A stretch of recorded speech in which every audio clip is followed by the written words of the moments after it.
You're not broke because you don't know the right strategy. You're broke because your brain has memorized being broke.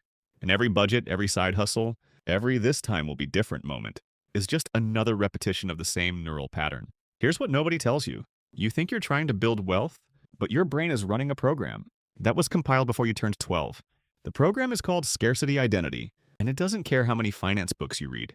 It cares about what feels familiar. Right now, while you're listening to this, your default mode network is scanning for evidence that money is hard, that wealth is for other people, that trying is just expensive hope. You're not looking at your bank account. You're looking through a filter that was installed when you watched your parents fight about bills. Want to know the real joke? The filter isn't protecting you anymore. It's imprisoning you. But you keep it running because your brain mistakes familiarity for safety.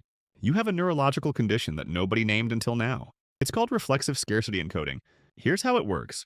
Every time you experience financial stress, checking your account and wincing, declining an invitation because of cost, telling yourself, "I can't afford it," your hippocampus tags that moment with an emotional signature. Fear, shame, resignation. Your amygdala fires, your body tenses, and your brain says, "This is important. Remember this. Engrave it." After thousands of repetitions, your brain doesn't just remember scarcity. It predicts it, anticipates it, prepares for it by sabotaging anything that contradicts it. You don't have a money problem. You have a prediction problem. Your brain is so good at recognizing patterns that it starts creating them. Neuroscientists call this Hebbian learning, neurons that fire together wire together. You fired the "I'm struggling financially" circuit so many times that it became your brain's default route.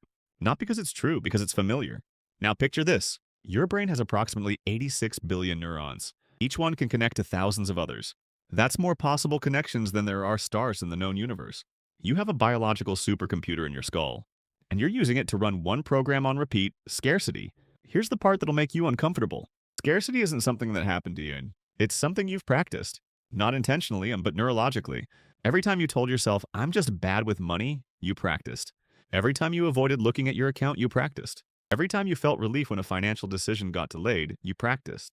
You became fluent in financial self-sabotage, the same way you became fluent in your first language. Through repetition, not revelation.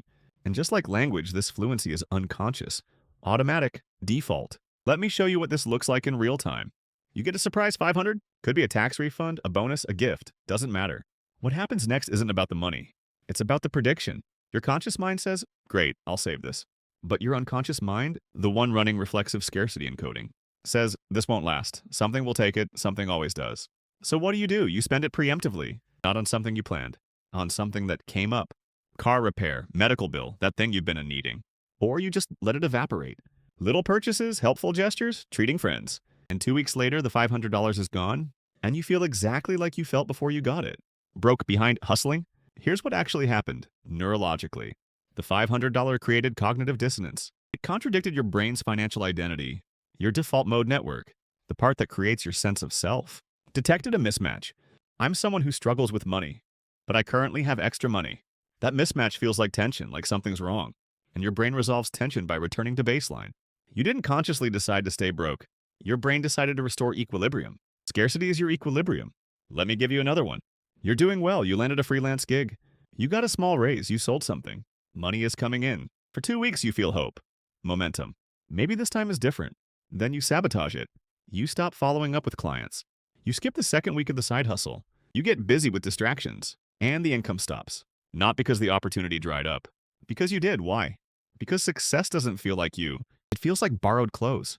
Your brain doesn't recognize the pattern. Who am I to be doing well? So it course corrects. Back to familiar. Back to struggling. Back to the identity you've rehearsed 10,000 times. You don't fear failure. You fear sustained success. Because sustained success would require becoming someone new.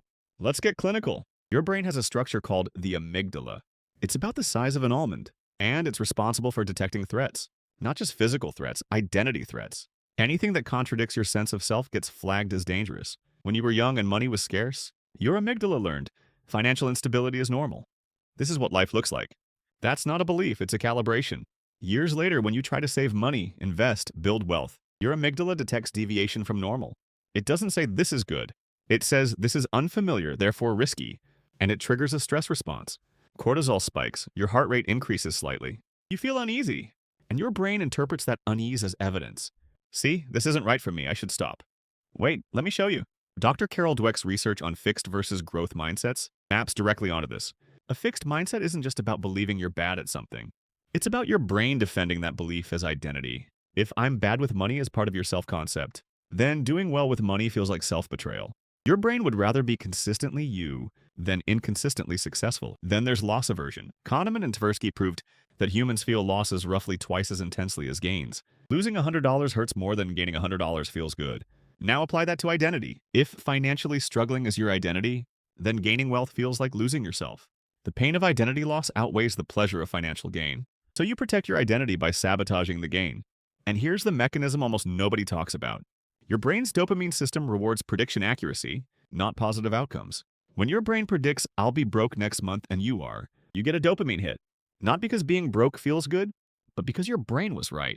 Accuracy feels like survival. You've trained your brain to find reward in predicting scarcity, so it keeps predicting it. And you keep creating it, not because you want to be broke, because your brain wants to be right. Here's the protocol. It has a name, Identity-First Financial Rewiring. This isn't about budgeting harder. It's about becoming someone different at the neurological level. Step 1. Name the pattern out loud. Right now, say this. I have practiced financial scarcity. That practice created fluency. Fluency feels like identity, but it's just a pattern. And patterns can be rewritten. You're not affirming wealth. You're acknowledging the mechanism. Awareness disrupts automaticity. The moment you name the loop, it loses some of its invisibility. Step 2. Micro disruptions. Your brain changed through repetition. It changes back through repetition. But you're not going to overhaul your finances tomorrow. You're going to practice tiny identity deviations. Here's one. Next time you receive any money, even $5, pause before spending it. Physically pause. 5 seconds. Feel the impulse to spend it. Restore scarcity. Return to equilibrium.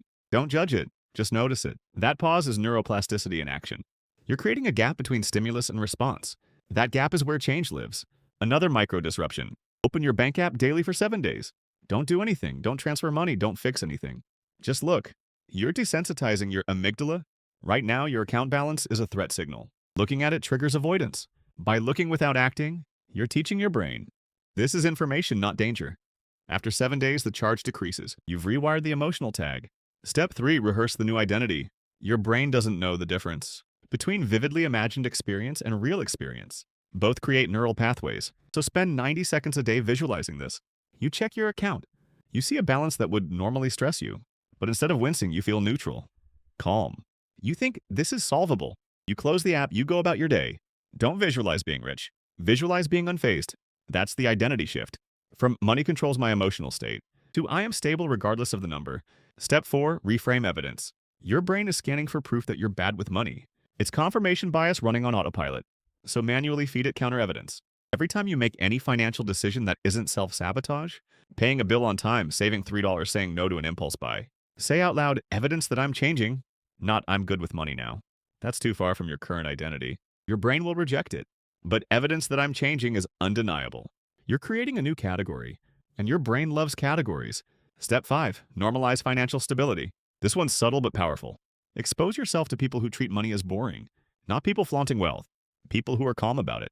Watch interviews, read memoirs, listen to podcasts where the person isn't performing scarcity or abundance, just competence. Your mirror neurons will start absorbing the pattern. Oh, this is also a way to be. Your brain learns through observation. Right now, you're mostly exposed to people who either perform struggle or perform flex. Both reinforce that money is emotionally volatile. Find the people for whom it's neutral. Let your neurons mirror that. This isn't a 30-day challenge. This is identity installation. Some of you will feel different in 2 weeks, some in 2 months. The timeline doesn't matter. What matters is that you're practicing a new pattern with the same consistency you practiced the old one. Reflexive scarcity took years to encode. Reflexive competence will take months. Not because change is slow, because trust is slow. You're teaching your brain to trust a new version of you. Here's what subscribing to this channel actually is. It's not passive content consumption. It's an enrollment in discomfort. Every video here is designed to interrupt your defaults, expose your loops, and make you confront the patterns you've been running unconsciously. Most people won't subscribe, not because they don't like the content, because they don't like what the content reveals about them. Subscribing is a statement. I'm willing to see the machinery. I'm willing to feel the gap between who I've been and who I'm becoming. I'm willing to do the unglamorous work of rewiring my brain one repetition at a time. If that's you, subscribe. Not for motivation. Motivation fades. Subscribe for repeated exposure to a framework that doesn't let you lie to yourself. Every video is another disruption to your autopilot. Another pattern interrupt. Another piece of evidence that you're changing. The algorithm will forget you if you don't subscribe. and you'll drift back to financial advice that confirms what you already believe. Budgets that fail, hacks that don't stick. The same loop. Or you stay here, and you let this channel be the voice that reminds you, you're not broken, you're just fluent in the wrong language. And fluency can be relearned.